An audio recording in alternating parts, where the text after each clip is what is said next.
The pounding on his door came with the wind, desperate, dying. Jake Morrison stumbled from his whiskey stupor, rifle in hand, through the frosted window. Two figures collapsed in the snow. Apache women. Behind them, children's shapes barely visible in the blizzard. His cabin sat 40 miles from nowhere.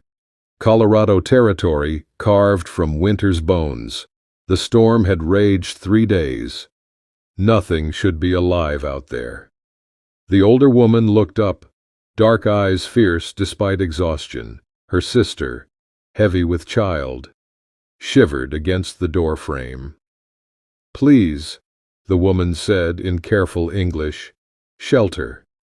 Jake's mind, dulled by months of isolation and grief, processed slowly. Apache women, alone, desperate. His gaze moved from her proud face to her sister's swollen belly, to the two small children clinging to their skirts. Opportunity knocked with the storm. "Shelter ain't free for your kind," he said through the cracked door. "You want in. You pay my price. Both of you. Tonight." The woman's eyes flashed with disgust, but she didn't flinch. Survival had its own mathematics. She looked at her sister, at the children, at the storm that would kill them all. "We'll pay what we must," she said quietly. "But know this, white man, we remember debts." Jake's heart hammered. He hadn't touched a woman since Sarah died, hadn't wanted to, but loneliness made men cruel, and winter made cruelty seem reasonable. The door creaked open. The women entered, bringing snow and silence. The children pressed against their mother's legs, eyes wide with cold and fear. Jake's proposition hung in the air like gunpowder smoke. Outside, the wind screamed. Inside, something had shifted forever. The cabin felt smaller, with 4 new souls breathing its air.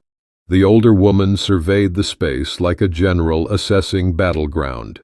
Sparse furniture. Military medals on the mantel. A woman's photograph turned face down beside a dying fire. "I am Ayanna," she said, unbuttoning her coat.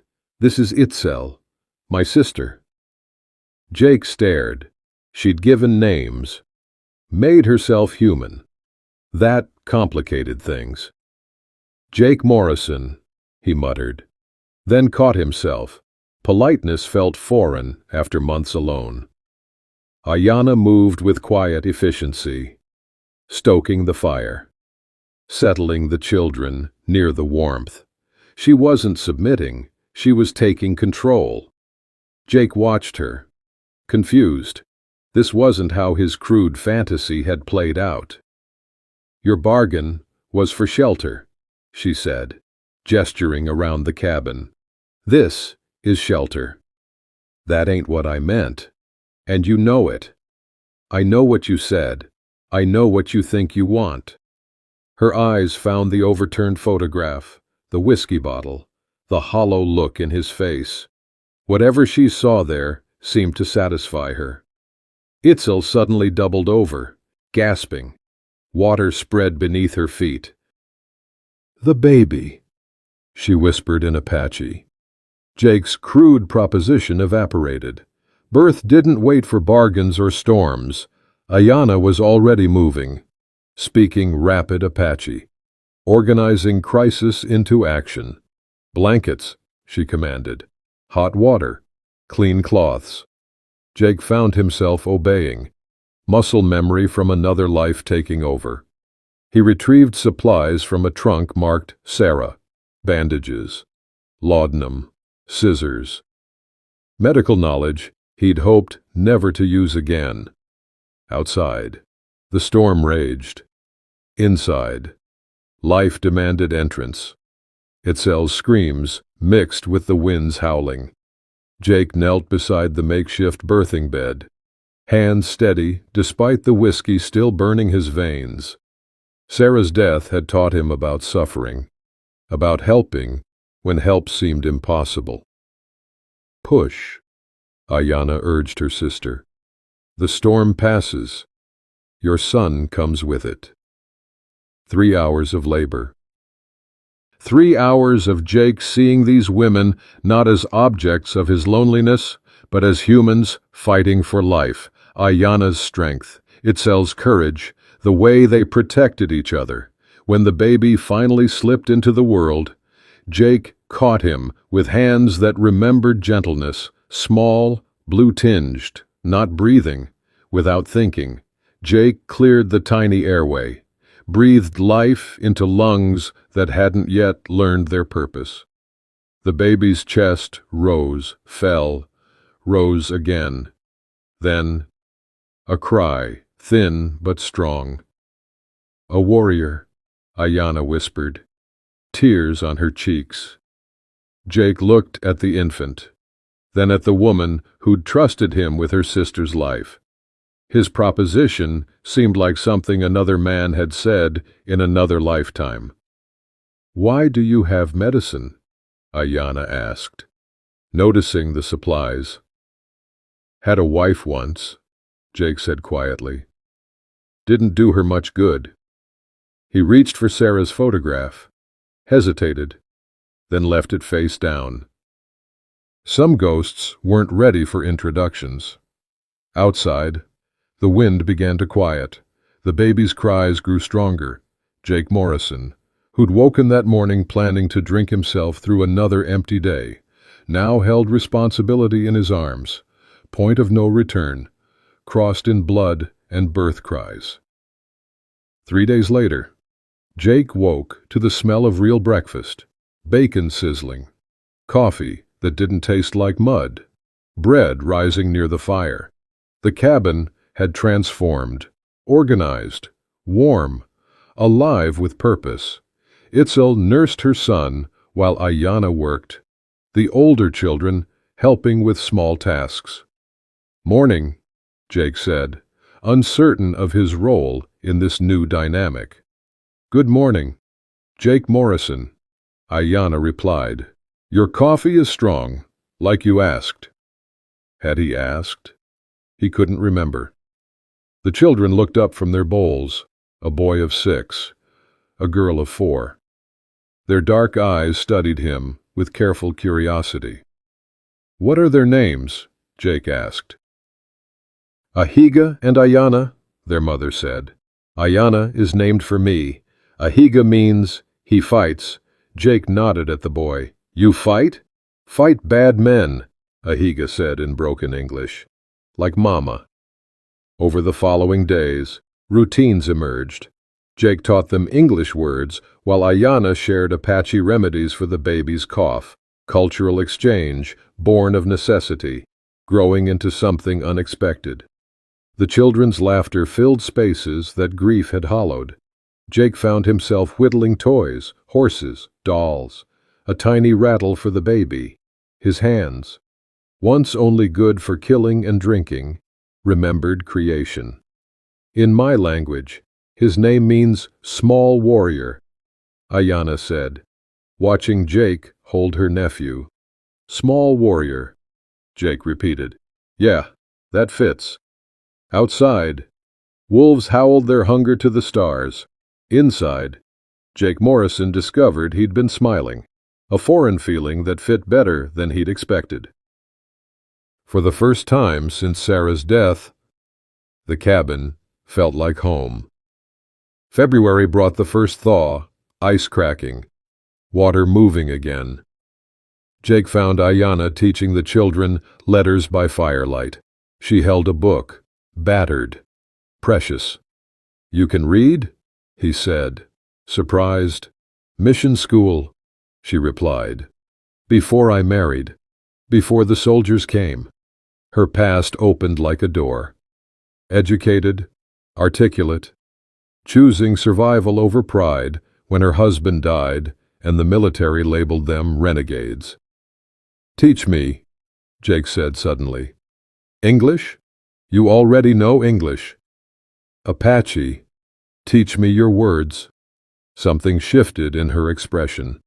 He was asking to enter her world, not demanding she abandon it. Over the following weeks, cultural exchange deepened. Jake shared memories of Sarah, her laugh, her hope, her slow death from consumption. Ayanna spoke of her husband, killed defending their village from a colonel's pacification raid. Shared grief became shared healing. One evening, Jake made a decision that surprised himself. He took his bedroll to the floor, giving the women his bed completely. "Your bargain," Ayanna began. "Wasn't a bargain," Jake said. "Was the storm talking? Storms past." That night, he turned Sarah's photograph upright, ready to honor the past while embracing an impossible present. "You're not what I expected from a cavalry soldier," Ayanna said. Jake looked at her, this woman who'd trusted him with her family's life, who taught his broken heart to beat again. "You're not what I expected from anyone." Outside, winter loosened its grip. Inside, something new grew in the space between what was and what might be. Early March brought hoofbeats and trouble. Lieutenant Miller rode up with 3 cavalrymen, brass buttons gleaming in the morning sun. Jake stepped onto his porch, rifle loose in his hands. "Morrison," Miller called. "Heard you're harboring stolen property. Property's in my barn. Women and children are in my house."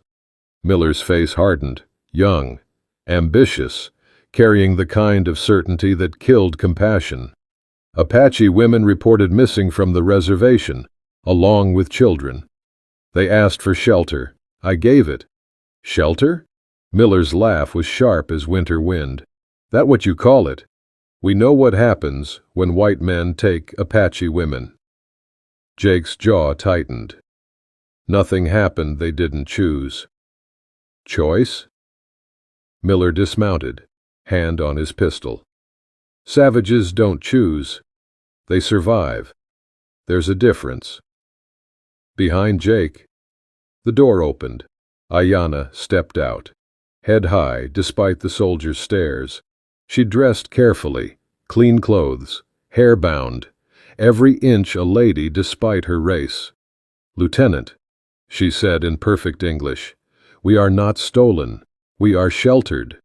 Miller's prejudice was absolute. He saw only what his training taught him to see. "Ma'am, these people have deceived you. Come with us. We'll return you to proper supervision." "They're not prisoners, Miller. They're family." "Family?" Miller's voice rose. "You've gone native, Morrison. That makes you a traitor." The threat hung between them like a loaded gun. Jake felt Ayanna's hand touch his shoulder, steady, trusting, ready to fight alongside him. 3 days, Miller said, remounting. Return them to the reservation, or face military justice. Dust clouds marked their retreat. The cabin suddenly felt surrounded by walls that wouldn't hold against government determination. That night, the women offered to leave. Jake realized losing them would complete his spiritual death. 3 days of preparation, 3 days of choosing sides. Ayanna taught Jake Apache hand signals, while Itzel showed him pressure points for silent kills. Military knowledge flowed backward, from the conquered to the conqueror, preparing for war against his own uniform. "There's something you should know," Ayanna said on the second night. "My father is Chief Running Bear. I am not just any Apache woman." Jake's blood chilled. A chief's daughter, her theft could trigger war between nations. "Why didn't you tell me? Would you have helped?" The honest answer shamed him. Probably not. His charity had limits, boundaries drawn by his own fear and prejudice, but now she was family. Family, defended family. Consequences be damned. "If they take you, they take my soul," Jake said. "Then we make sure they take nothing." They spent the final day creating crossfire positions, stockpiling ammunition, planning escape routes through terrain Jake knew like his own heartbeat. Apache guerrilla tactics merged with cavalry training, the hunters becoming the hunted. That evening, Jake sat cleaning his rifle while Ayanna sang lullabies to the children. Domestic peace shadowed by approaching violence. This was what he'd choose to die for. Not abstract principles, but specific faces around his fire. Ahiga looked up from his wooden horse. "Jake, Papa." "Bad men coming?" "Papa." The word hit harder than any bullet. "Maybe, son. But we're ready." On the horizon, dust clouds gathered like storm fronts. Miller was returning with reinforcements, and the Morrison family, blood and chosen both, prepared to stand their ground. Noon brought Miller and 6 soldiers to Jake's doorstep. Jake stepped onto the porch, rifle in steady hands. Behind him, Ayanna and Itzel took positions at the windows. The children hid in the root cellar, with instructions to run if shooting started. "Last chance. Morrison," Miller called. "Them or your country?" "My country is whoever I choose to protect." Miller's face flushed. "You're defending hostiles against the United States Army. I'm defending my family against prejudice wearing a uniform." The standoff stretched like a held breath. 7 against 3. But Jake held the high ground and Apache tactical knowledge. Miller's men spread wide, trying to surround the cabin. That's when they made their mistake, underestimating what they couldn't see. Ayanna's arrow took the leftmost soldier in the shoulder. Itzel's shot from the back window dropped another. Jake's rifle spoke twice, wounding Miller and scattering his remaining men. "You want them?" Jake shouted over gunfire. "Come take them." But Miller had lost his stomach for massacre, wounded, outnumbered by enemies who knew the terrain. He ordered retreat. "This isn't over." "Morrison." "Let them come," Jake replied. "We'll be ready." The dust settled. Victory, but at cost. Jake bled from a grazing shot to his arm. Ayanna knelt beside him, tending the wound with gentle hands. "Why?" she asked quietly. "Why risk everything for us?" Jake looked at this woman who'd taught his broken heart to heal, who'd brought life back to his empty cabin, who'd become more precious than his own safety. Because some things are worth dying for, and you, all of you, are worth living for. Outside, snow began to fall again. Inside, the Morrison family had survived their first battle. 3 months later, May sunshine streamed through expanded windows. The baby's laugh, healthy, strong, delighted by butterflies dancing through the door, filled air that once knew only grief and whiskey. Ayanna worked in the garden she'd planted where snow once drifted. Itzel sewed at a table Jake had built with Apache joinery techniques. The children played with toys that showed both cultures' craftsmanship.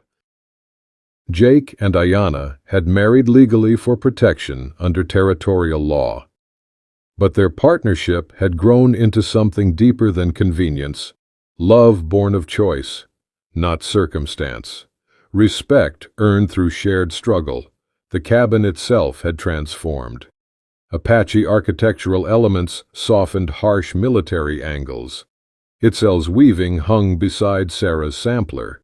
The children called Jake Papa and Ayanna Mama, their languages mixing like streams joining a river. Miller had never returned. Word was his superiors, weary of Indian wars and impressed by Jake's military record, had reassigned him to safer duties. Chief Running Bear, learning his daughter lived free and happy, had sent quiet blessings through tribal networks. This evening, Jake sat teaching Ahiga to read while Ayanna taught little Ayanna traditional songs. The baby, named David Jake Morrison on legal papers. Small warrior in the family's heart, gurgled approval from his mother's arms. On the mantel, two photographs stood side by side. Sarah's gentle face smiled at the family scene. Beside her, a newer image captured the Morrison clan, blood and chosen both on their wedding day. Sarah would have loved them, Jake said, looking at both pictures. She does love them, Ayanna replied. Love doesn't end, it grows. Outside, spring rain nourished new growth. Inside, the cabin that had begun as a fortress of isolation had become a home where two worlds met in harmony. The cowboy, who'd once demanded payment for shelter, now understood the only currency that mattered, the choice to love beyond boundaries, to build family from strangers, to find hope in the most unlikely places. Small warrior laughed again, reaching for the light streaming through windows that no longer needed to be barred against the world.